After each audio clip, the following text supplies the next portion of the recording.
오늘도 하나님께 예배를 드리기 위하여 이곳에 모신 여러분 모두에게 우리 주님의 은혜와 평화가 넘치시길 바랍니다.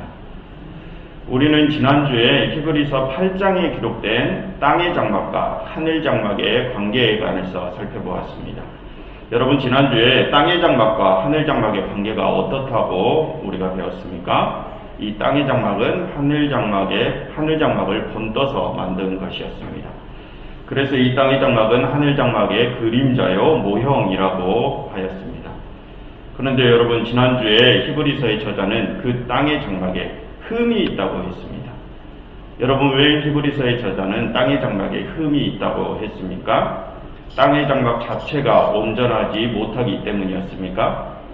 아닙니다. 땅의 장막 자체가 온전하지 못하기 때문이 아니라 사람들이 그 장막을 제대로 섬기지 못하였기 때문이라고 하였습니다.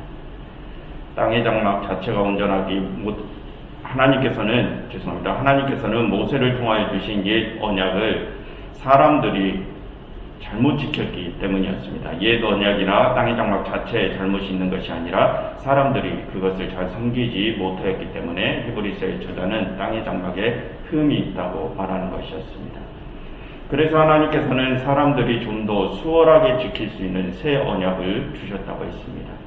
일부러 옛 언약을 낡아지게 하신 것입니다. 옛 언약이 잘못되어서가 아니라 사람들이 그것을 지켜내지 못하기 때문이었습니다.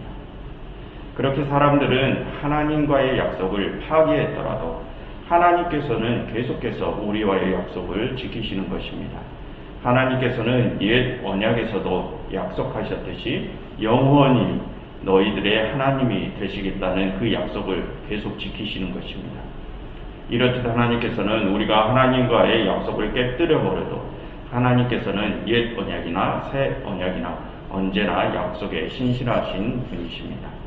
그러니 우리는 하나님의 말씀에 순종하여 그 크신 하나님의 은총에 응답을 드릴 수 있는 신앙인들이 되자는 것이 지난주의 내용이었습니다. 그럼 오늘의 본문인 9장으로 넘어가 보겠습니다. 저자는 오늘의 본문에서 지난주에 살펴보았던 8장 3절의 말씀을 확대해서 자세하게 설명해 줍니다. 8장 3절에서는 대제사장마다 예물과 제사드림을 위하여 세운 자니 그러므로 그도 무엇인가 드릴 것이 있어야 할지니라 라고 기록되어 있습니다. 저자는 8장 3절에서 땅의 장막에서 섬기는 대제사장과 하늘 장막에서 섬기는 대제사장의 직무를 은근히 비교를 하는 듯한 느낌을 풍겨줍니다. 그렇다면 여러분, 땅의 장막과 하늘 장막의 대제사장들은 서로 직무가 같습니까? 다릅니까? 같다면 무엇이 같고 또 다르다면 무엇이 다릅니까? 땅의 제사장이건 하늘의 제사장이건 이들은 백성들을 대표하여서 제사를 드립니다. 하나님과 사람들의 중간에서 중보자 역할을 하는 것이죠. 이 점은 서로 같습니다. 그렇다면 땅과 하늘의 장막을 섬기는 두 제사장의 직무 중 다른 점은 어떠한 것입니까? 그들이 어떠한 제물을 가지고 제사를 드리는지와 어떻게 제사를 드리는지, 제사의 제물과 제사의 방법이 서로 다릅니다. 이렇게 땅의 장막과 하늘 장막을 섬기는 대제사장의 직무에는 서로 같은 점이 있고 다른 점이 있습니다. 이 내용을 확장시켜 놓은 것이 오늘의 본문 9장 1절부터 15절의 내용입니다. 우선 오늘의 본문 구조부터 한번 살펴보도록 하겠습니다. 9장 1절부터 5절까지의 내용은 땅의 장막의 모양새가 어떻게 생겼는지 땅의 장막의 구조를 설명해주는 단락입니다. 그리고 6절부터 10절까지는 그 땅의 장막에서 어떻게 제사를 드리는지 제사의 방법에 관해서 설명을 해주고 있습니다. 그런데 여러분, 10절을 보시면 9장 10절을 보시면 그 땅의 장막에서 드리는 제사는 육체의 예법이며 개혁할 때까지만 맡겨둔 것이라고 말하면서 땅의 장막에서 드리는 제사는 온전한 제사가 오기 전까지만 드리는 제사라고 말을 하고 있습니다. 여러분, 그렇다면 온전한 제사가 무엇입니까? 그 온전한 제사가 무엇인지 가르쳐주는 단락이 11절부터 15절까지의 내용입니다. 그 뒤로 16절부터 10장 15절까지의 내용은 왜 그것이 온전한 제사인지 자세히 풀어서 설명해 주는 단락입니다. 그 중에서 오늘은 9장 1절부터 15절까지의 내용만을 살펴보도록 하겠습니다. 1절부터 15절까지 저자는 이 땅의 장막에서 드리는 제사가 육체의 예법으로 드리는 제사로서 온전한 제사가 오기 전까지만 유효한 제사라고 하였습니다. 그런데 여러분, 뭔가 조금 이상합니다. 지난주에 우리는 이 땅의 장막도 옛 언약도 본래는 온전한 것이라고 배웠습니다. 그런데 여기를 보시면 히브리서의 저자는 이 땅의 장막에서 드리는 제사는 온전하지 못한 것으로 말을 하고 있습니다. 그래서 그리스도께서 드리는 온전한 제사가 필요하다고 말을 하고 있습니다. 여러분, 뭔가 잘 맞아 떨어지지 않는 느낌입니다. 여러분, 옛 언약도 땅의 장막도 원래는 온전한 것인데 이 땅의 장막에서 드리는 제사는 온전하지 못하다. 여러분, 여기서 뭐가 잘못된 것일까요? 여러분, 여기서 우리는 조금 더 생각을 깊이 있게 가져가 보아야 합니다. 지난주에 히브리서의 저자는 첫 언약이 흠이 있다고 말하였습니다. 8장 7절을 다시 한번 보시면, 8장 7절을 다시 보시면 히브리서의 저자는 저 첫 언약이 무흠하였더라면 둘째 것을 요구할 일이 없었으려니와 라고 말했습니다. 저자는 첫 언약이 흠이 있다고 말하고 있습니다. 그렇다면 여러분, 8장 7절에서 저자가 첫 언약이 흠이 있다고 말할 때 그 의도가 본래 첫 언약 자체에 흠이 있다는 것입니까? 아니면 첫 언약을 잘못 섬겼던 사람들의 행위가 흠이 있다는 것이었습니까? 첫 언약을 잘못 섬기고 있는 사람들이 잘못되었다고 말하고자 하는 것이라고 했습니다. 사람들의 잘못된 섬김이 흠이라는 것입니다. 그렇다면 우리 다시 9장으로 넘어오겠습니다. 땅의 장막, 땅의 성소는 본디 온전합니다. 그런데 그 땅의 장막을 섬기는 일에는 뭔가 흠이 있습니다. 뭔가 부족합니다. 그 땅의 장막을 섬기는 일이 무엇인가요? 육체의 예법으로 드리는 제사입니다. 저자는 땅의 장막에서 드리는 제사에 뭔가 부족한 점, 어떠한 흠이 있다고 말하는 것입니다. 그래서 온전한 제사가 필요하다는 것입니다. 여러분, 그렇다면 옛 언약도 땅의 장막도 원래는 온전한 것인데 왜 땅에서 드리는 제사만큼은 원래도 흠이 있다고 말하는 것일까요? 여러분, 왜 그렇습니까? 그것을 드리는 사람과 그 방법이 잘못되었기 때문입니다. 여러분, 원래 제사는 우리가 왜 드리는 것입니까?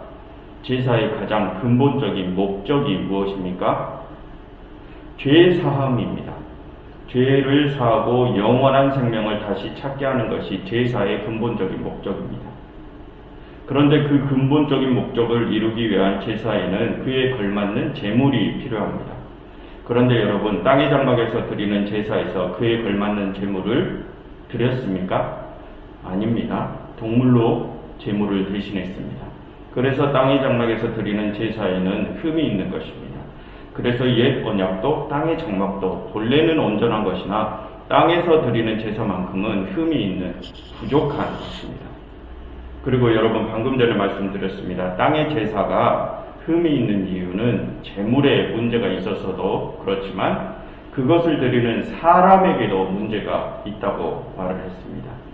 이제부터 오늘의 본문을 살펴보면서 왜 땅의 제사를 드리는 사람에게 문제가 있는지를 저희가 살펴보려고 합니다. 본문 1절부터 보시면서 땅의 성소를 섬기는 사람들의 잘못이 무엇인지를 한번 깊이 고민해 보시기를 바랍니다. 히브리서의 저자는 1절부터 5절까지 땅의 장막의 모양새가 어떻게 생겼는지를 설명합니다. 다 같이 화면을 보시면서 땅의 장막의 구조를 살펴보시면 되겠습니다. 1절입니다. 첫 언약에도 섬기는 예법과 세상에 속한 성소가 있더라. 첫 언약을 섬기는 예법도 있고 그에 맞는 성소도 있습니다.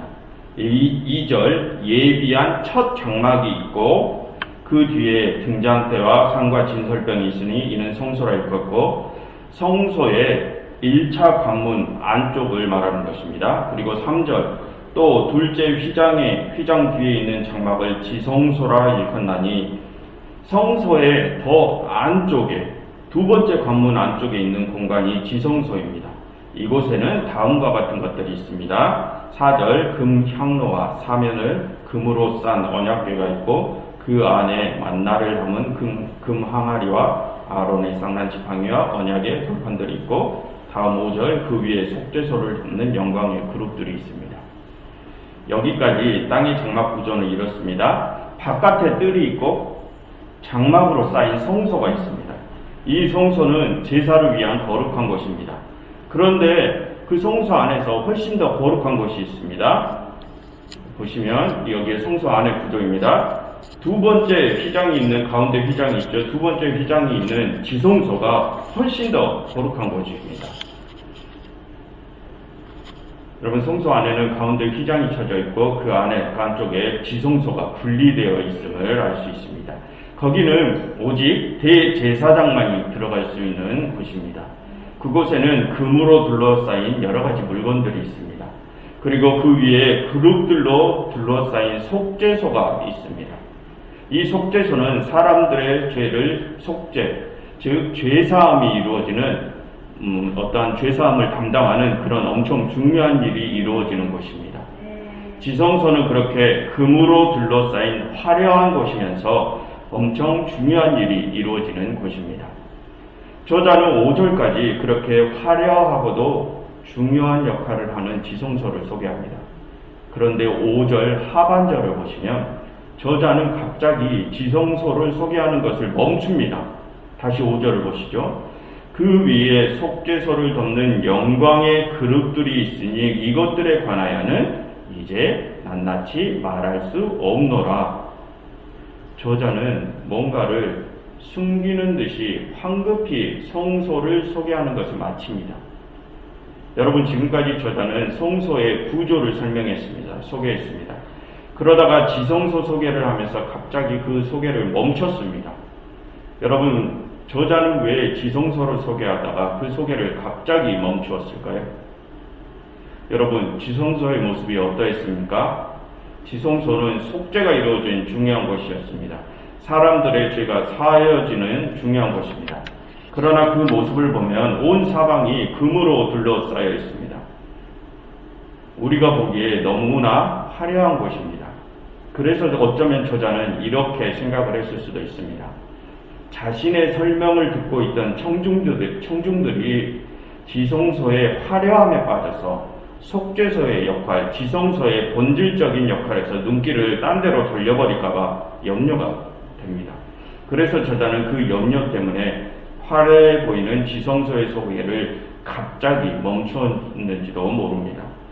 즉 저자는 속죄소의 본질적인 역할에 강조를 두려고 이 히브리서를 읽고 있는 독자들의 관심을 딴 데로 돌리지 않게 하기 위해서 지성소를 소개하는 중에 말을 황급히 마무리했던 것으로 보입니다. 아까도 설명드렸지만 오늘의 본문의 전체적인 구조에서 11절 이하의 내용을 보시면 저자는 하늘의 대제사장과 하늘의 지성소를 설명하고 있습니다. 그리고 1절부터 10절까지 땅의 대제사장과 땅의 지성소를 설명하고 있습니다. 저자는 이렇게 땅과 하늘의 두 제사장과 두 지성소를 서로 대비하려는 데 초점을 두고 있습니다. 그래서 방금 살펴본 5절에서 지성소의 본질적인 역할이 무엇인지에 관한 관심을 유지하려고 지성소의 화려한 장면을 소개하는 것을 황급히 마무리했던 것입니다. 그러니 지금 우리가 집중해야 할 것은 땅의 성소와 지성소가 어떤 재료로 만들어졌는지 관심을 기울일 것이 아니라 땅과 하늘의 지성소들이 무엇을 하는 것인지, 그리고 땅과 하늘의 대제사장들은 어떤 역할을 하는 사람들인지 이것에 관심을 두어야 합니다. 이것을 유념하면서 다음 구절을 한번 살펴보시겠습니다. 저자는 그렇게 5절까지 땅의 장막의 구조를 설명했습니다. 그리고 6절부터는 그 땅의 장막에서 제사장들이 어떻게 섬기는지에 관한 이야기를 합니다. 6절입니다. 이 모든 것을 이같이 예비하였으니 제사장들이 항상 첫 장막에 들어가 섬기는 예식을 행한다고 합니다. 여러분 첫 번째 방인 성소에서는 어떠한 일들이 일어납니까? 지금 성소입니다. 첫 번째 방에는 성소에서 어떠한 일들이 일어납니까? 대제사장들이 늘 바쁘게 들락거리면서 매일 드리는 희생제사 의식을 행한다고 합니다. 그러면 두 번째 방인 지성소에서는 어떠한 일들이 일어납니까? 다음 7절을 보시죠. 오직 둘째 장막은 대제사장이 홀로 1년에 한 번 들어가되 자기와 백성의 허물을 위하여 드리는 피 없이는 아니하나니. 두 번째 방인 지성소에는 1년에 딱 한 번, 딱 한 사람만 들어갈 수 있습니다. 그리고 그곳에는 꼭 백성들의 죄를 대신하는 피를 가지고 들어가게 되어 있습니다. 1년에 딱 한 번 대속죄가 일어나는 곳이 지성소입니다. 저자는 이렇게 6절과 7절에서 땅에 있는 성소와 지성소에서 벌어지는 일들에 관해서 이야기를 했습니다. 장막의 첫 번째 방인 성소에서는 많은 대제사장들이 들락날락 할 수 있습니다. 첫 번째 방인 성소에서는 많은 제사장들이 늘 매일같이 제사를 준비하느라 바쁩니다. 그러나 첫 번째 방인 성소가 늘 그렇게 분주한 데에 비해서 두 번째 방인 지성소는 1년에 딱 한 번만 문이 열립니다. 여러분 저자가 6절과 7절에서 소개하는 성소와 지성소의 모습이 어떻습니까? 성소는 매일 분주한 데 반해 지성소는 1년에 딱 한 번만 문이 열립니다. 성소는 분주한 데 비해 지성소는 고요합니다. 성소와 지성소의 모습은 서로 상반된 모습입니다. 저자는 6절과 7절에서 그렇게 성소와 지성소의 상반된 모습을 소개하고 있습니다. 그런데 여러분 저자는 왜 땅의 장막의 성소와 지성소의 상반된 모습을 비교하고 있는 것일까요? 그 이유를 저자는 다음과 같이 설명합니다. 8절입니다. 성령이 이로써 보이신 것은 첫 장막이 서 있을 동안에는 성소에 들어가는 길이 아직 나타나지 아니하는 것이라 라고 말을 합니다. 성령께서 그것을 자신에게 보이셨기 때문에 자신이 그 비교를 한다고 합니다. 성령님께서 친히 저자에게 성소와 지성소로 나누어져 있는 성막 구조를 보여주셨다고 합니다. 성령님께서 그것을 보여주심으로써 자신에게 어떠한 것을 일러주시려고 했다고 합니다. 여러분 성령께서 저자에게 무엇을 일러주시기 위해서 성소와 지성소의 상반된 모습을 보여주셨을까요? 여러분 8절에 다음 내용이 무엇입니까? 첫 장막에 서 있을 동안에는 성소에 들어가는 길이 아직 나타나지 않은 것입니다. 저자는 성령께서 자신에게 성소에 있는 사람들을 지성소에 들어가지 못한다는 것을 일러주려고 했다는 것입니다. 성소와 지성소는 분리되어 있고 사람들은 성소에서 아무리 매일같이 분주하게 제사를 준비해도 성소에는 들어가지 못한다는 것을 말해주고자 했다는 것입니다. 그러면서 또 다음과 같이 말하죠. 9절입니다. 이 장막은 현재까지의 비유니 이에 따라 드리는 예물과 제사는 섬기는 자를 그 양심상 온전하게 할 수 없다. 이 땅의 장막은 현재까지의 비유라고 합니다. 여러분 이 말이 무슨 뜻입니까? 여러분 저자는 지금 이 땅의 장막이 비유라고 말을 하고 있습니다. 현재까지 자신들의 상황을 비유해 주는 것이라고 말하고 있습니다. 여러분 비유가 무엇입니까? 어떠한 것, 어떠한 상황을 쉽게 설명하고자 예를 드는 것이 비유 아닙니까? 그런데 저자는 땅의 장막이 현재까지의 비유라고 합니다. 현재까지의 자신들의 상황을 대변해 주는 것이 이 땅의 장막이라고 합니다.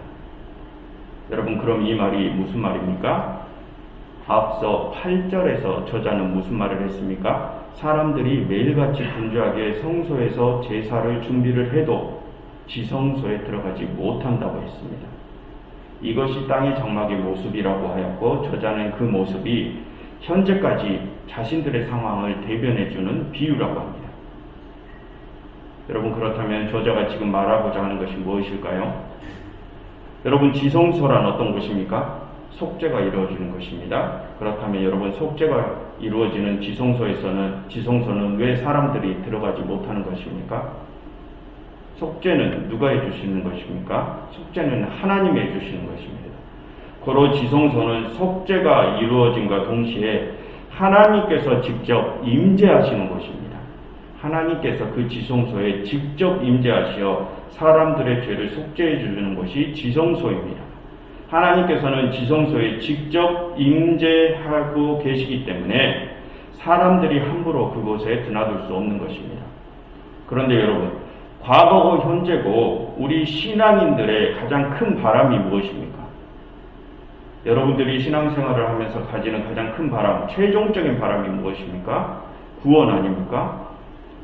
여러분들은 왜 구원을 받으시려고 하는 것입니까? 왜 하늘나라 하나님의 나라로 가고 싶어 하는 것입니까? 하나님께서 그곳에 계시기 때문 아닙니까? 구원을 받아서 영원히 하나님과 함께하기 위함 아닙니까? 과거고 현재고 우리 신앙인들의 가장 큰 바람은 바로 하나님을 만나는 것입니다. 우리는 현재 신앙생활을 하면서도 현재 하나님의 임재를 바랍니다. 늘 하나님께서 우리와 함께해 주시기를, 하나님을 만나기를 바랍니다. 그리고 영원한 생명을 얻어서 그 하나님과 영원히 함께하기를 바랍니다. 이게 우리 신앙인들의 최종적인 목적입니다. 그런데 여러분, 지금 저자는 땅의 장막을 설명하면서 뭐라고 이야기합니까? 땅의 장막에서 하나님은 어디에 임재해 계십니까? 지성소에 계십니다. 그런데 그 지성소에 사람들이 들어갈 수 있습니까? 사람들은 성소에서 아무리 분주하게 매일같이 제사를 준비한다고 하더라도 지성소에는 들어갈 수 없습니다. 사람들은 하나님을 직접 만나뵐 수 없습니다. 여러분, 과거에 그들 역시 신앙인들이었습니다. 그들도 간절히 하나님을 직접 만나뵙기를 원했습니다. 그런데 그들은 하나님을 만나뵐 수 없었습니다. 이 상황을 히브리서의 저자는 지금 말을 하고 있는 것입니다. 아무리 자신들이 성소에서 매일같이 분주하게 예물을 준비하고 제사를 드린다고 할지라도 그들은 직접 하나님을 만나뵐 수 없었던 것입니다. 첫 장막이 서 있을 동안에는 성소에 들어가는 길이 아직 지성소에 들어가는 길이 아직 나타나지 아니하였기 때문입니다. 그리고 9절 하반절입니다. 9절 하반절, 이에 따라 드리는 예물과 제사는 섬기는 자를 그 양심상 온전하게 할 수 없나니. 10절, 이런 것은 먹고 마시는 것과 여러 가지 씻는 것과 함께 육체의 예법일 뿐이며 개혁할 때까지 맡겨두는 것이라. 과거 제사 예법으로 아무리 제사를 드린들 그들은 하나님께 직접 나아갈 수 없습니다. 과거의 제사 예법으로는 온전하게 될 수 없습니다. 먹고 마시는 것, 씻는 것, 그리고 여러 동물 제물을 준비하는 것 등 이러한 것들은 율법을 가리킵니다. 그 옛 언약인 율법을 따라서는 사람들이 온전하여질 수 없습니다. 율법 자체가 잘못된 것이 아니라 사람들이 그것을 온전히 다 지켜낼 수 없기 때문입니다. 그렇게 율법을 따르는 모습으로 제사를 드린다고 한들 사람들은 온전하여질 수 없습니다. 제사를 드리는 사람과 제물 모두가 온전하지 못하기 때문입니다. 저자는 그러한 상황, 과거의 예법으로는, 과거의 제사로는, 율법으로는 사람들이 직접 하나님께 나아갈 수 없는 상황을 말을 하고 있는 것입니다. 그렇기 때문에 저자는 이제 다음과 같은 온전한 제물과 온전한 대제사장이 필요하다고, 오셨다고 말을 하는 것입니다. 11절입니다. 그리스도께서는 장래 좋은 일에 대제사장으로 오사 손으로 짓지 아니한 것, 곧 이 창조에 속하지 아니한 더 크고 온전한 장막으로 말미암아. 12절, 염소와 송아지의 피로 하지 아니하고 오직 자기의 피로 영원한 속죄를 이루사 단번에 성소에 들어가셨느니라. 저자는 과거의 제사 구조로는 사람들이 절대로 하나님께로 직접 나아가지 못함을 일러주었습니다. 그것을 성령님께서 자신에게 보여주셨다고 했습니다. 그런데 이제는 하나님께로 직접 나아갈 수 있는 온전한 대제사장과 온전한 제물이 오셨다고 합니다. 그분이 바로 그리스도라고 합니다. 그리스도께서 순결한 자신의 피로 온전한 제물을 삼으시고 자신이 직접 사람들을 대표하는 대제사장이 되어주셨다고 합니다. 그리고 13절과 14절에서 저자는 이렇게 말합니다. 과거의 동물의 피로도 사람들의 죄를 씻겨줘서 정결하게 하여 거룩하게 유지시켜 주었는데 영원한 성령으로 말미암아 흠없는 자기를 하나님께 드린 그리스도의 피가 어찌 사람들의 죄를 깨끗하게 하지 못하겠느냐고 말을 합니다. 그분의 피라면 너희가 온전히 하나님을 섬길 수 있다고 말합니다. 그분의 피로 제사를 드리면 너희는 직접 하나님을 만날 수 있다고 하는 것입니다. 그리고 마지막 15절입니다. 이로써 말미암아 그는 새 언약의 중보자시니 이는 첫 언약 때의 범한 죄에서 속량하려고 죽으사 부르심을 입은 자로 하여금 영원한 기업의 약속을 얻게 하려 하십니다. 이제는 온전한 대제사장이요 온전한 제물인 그 그리스도께서 하나님과 너희 사이에 중보자 되어지신다. 그 그리스도께서는 너희가 하나님께로 나아오지 못하는 첫 제사의 구조에서 너희를 구해내시려고 너희로 하나님을 직접 뵐 수 있게 하려고 죽으셨다. 그분의 죽음으로 이제 너희는 영원한 기업 하나님의 나라를 약속받게 되었다. 그분의 죽음으로 너희는 이제 하나님을 직접 만나뵐 수 있게 되었다라고 말을 하고 싶었던 것입니다. 여러분, 저자는 오늘의 본문에서 땅의 장막에서 드리는 제사의 한계를 일러줬습니다. 땅의 장막도 본래는 온전한 것입니다. 그러나 그 장막에서 드리는 제사에는 부족함이 있습니다. 땅의 장막에서 제사를 드리는 사람과 제물에 흠이 있기 때문입니다. 그들은 율법을 따라서 살아가고 율법을 따라 제사를 지냅니다. 율법, 즉 규율과 규칙을 따라 살아갑니다. 그 규율과 규칙은 원래는 온전한 것입니다. 그러나 사람들은 그 모든 규율과 규칙을 지켜내지 못합니다. 사람의 욕심이 그렇게 하지 못하게 만듭니다. 그래서 그 율법 안에서는 온전한 제사를 드릴 수 없습니다. 율법 아래에서는 하나님을 직접 만나뵐 수가 없습니다. 사람들은 하나님을 직접 만나 뵙고 싶은데, 하나님을 매일매일 직접 체험하고 싶은데 그럴 수 없습니다. 사람들은 지성소로 나아갈 수 없습니다. 율법 아래에서는 말입니다. 그런데 그리스도께서 오셨습니다. 순결하고 온전한 자기 자신을 하나님께 드림으로 사람들의 죄를 대신 속량하실 제물 되시고 자신께서 직접 하나님과 사람들의 사이에 중보자가 되어주셨습니다. 자신의 죽음으로써 중보자가 되어주셨습니다. 그리스도께서 죽으심으로 사람들은 이제 하나님께 단번에 나아갈 수 있게 되었습니다. 그리스도의 온전한 제사로 인해서 이제 일반 백성들도, 일반 민중들도 하나님을 직접 만나뵐 수 있게 되었습니다. 그러니 저자는 말하는 것입니다. 그러니 율법 아래의 제사를 따르지 말고 새 언약의 중보자이신 하늘의 대제사장 그리스도께서 드리는 제사를 드리라고 합니다. 그리스도를 따르라고 당부를 하는 것입니다. 여러분, 저자가 말하고 있는 이 당부는 지금 우리에게도 해당이 됩니다. 이 히브리서의 저자가 활동하던 때는 이미 예수 그리스도께서 오신 후였습니다.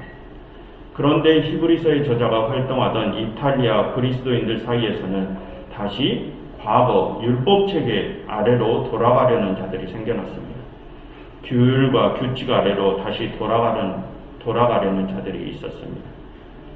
과거 땅의 장막에서 규율과 규칙에 얽매였을 때 성소에서 매일같이 분주하게 제사를 준비하고 드리지만 하나님께로 직접 나아가지 못했던 상황처럼 1세기의 이탈리아 그리스도인들도 그렇게 예배를 드렸던 것입니다. 규율과 규칙을 지키며 매일같이 분주하게 예배를 준비하고 예배를 드리지만 하나님께로 나아가지 못한 자들이 생겨난 것입니다. 그리스도께서 오고 가신 후인데도 예배의 본질이 아니라 규율과 규칙에만 얽매여 하나님을 만나지 못하는 사람들이 생겨난 것입니다. 그래서 저자는 그들에게 과거로 돌아가면 하나님을 만나뵐 수 없게 된다는 말을 하고 있는 것입니다.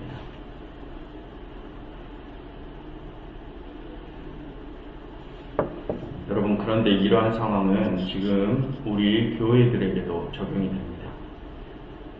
여러분, 우리는 예배를 드릴 때 어떠한 예배를 드립니까? 여러분, 지금 내가 드리는 예배는 땅의 장막에서 드리는 제사의 모습입니까? 아니면 온전한 제물이요 온전한 대제사장이신 그리스도께서 드리시는 제사의 모습입니까? 여러분, 지금 내가 드리고 있는 예배는 율법에 갇힌 예배입니까? 아니면 진정으로 그리스도의 피로 드리는 예배입니까? 여러분, 우리 오늘 살펴본 9장에서 히브리서의 저자가 말하고 있는 것은 과거나 오늘이나 미래나 그 언제나 적용될 수 있는 내용입니다. 우리는 매주일 이렇게 모여서 예배를 드립니다. 그러나 여러분, 우리가 드리는 이 예배가 규율과 규칙을 지켜내기 위한 예배가 된다면 그 예배로는 우리가 하나님께로 나아갈 수 없습니다. 그 예배로는 절대로 우리가 하나님을 만날 수 없습니다.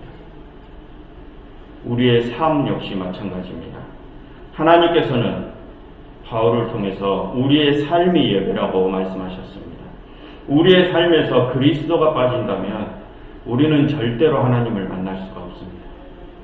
지금 교회들이 제정해 놓은 규율과 규칙을 지킨다고 해서 그 규율과 규칙을 지키는 행위만으로 우리가 하나님을 만날 수 있는 것이 아닙니다.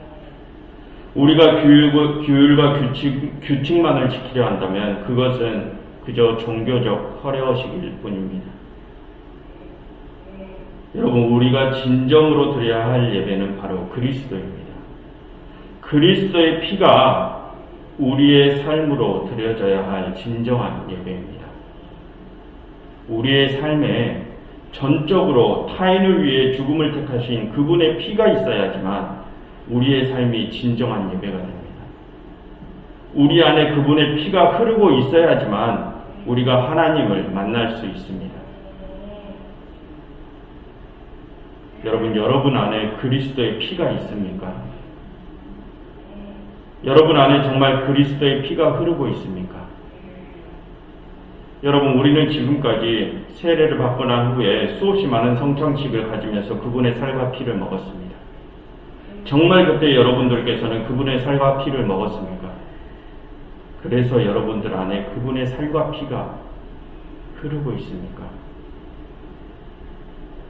여러분, 우리가 드리는 예배가 규율과 규칙, 의식에만 멈추어 버린다면 우리는 정말 하나님을 만날 수 없는 상태가 되어버립니다. 그렇지만 여러분, 우리가 드리는 예배들, 우리의 삶, 그 모든 것에 정말 진정성이 있고 그 안에 정말 그리스도께서 살아계신다면 우리는 하나님께로 나아갈 수 있습니다. 우리 몸에 정말 그리스도의 피가 흐르고 있다면 우리는 정말 하나님을 직접 뵐 수 있습니다. 여러분, 그리스도의 피가 우리 안에 흐르고 있다는 것이 무엇입니까? 그리스도께서 사셨던 것처럼 살아갈 수 있다는 뜻입니다. 그러니 여러분, 정말 그리스도 안에서 살아가시길 바랍니다.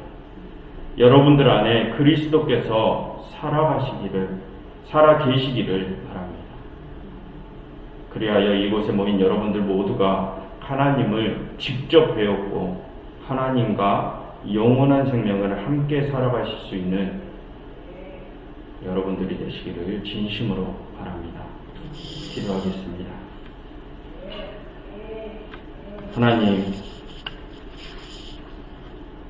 하나님께서는 저희를 위하여 대제사장 그리스도를 주셨습니다.